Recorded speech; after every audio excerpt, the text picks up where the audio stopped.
In January of last year, I released an interview with Cal Washington of InPowerMovement.com on smart meters.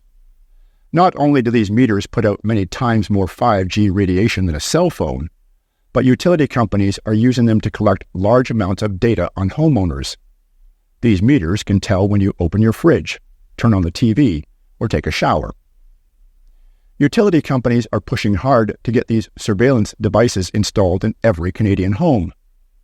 Well over half of Canadian homes already have smart meters, and Swedish analyst firm Berg Insight predicts that 94% of homes in Canada will have smart meters by 2027.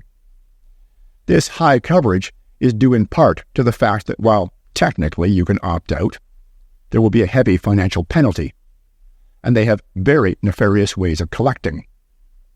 Recently, I received an email from one of our viewers who opted out of a smart water meter installation on her home 10 years ago. Here's a quote from her email. "They started fining me $1,200 per year. That was on top of my $1,200 per year water bill. That went on for about 8 years until I sold my home. They called it a non-compliant legacy fee in my case.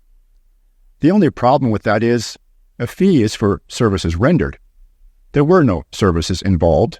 It was clearly a fine. At one point, I was so upset with their pressure, I didn't pay the fine that month, and they swiftly added the unpaid fine to my property tax." The fact that the fine was added to her property tax suggests a high level of collusion between utility companies and municipalities. If you want to push back against smart meters, go to InPowerMovement.com and sign up.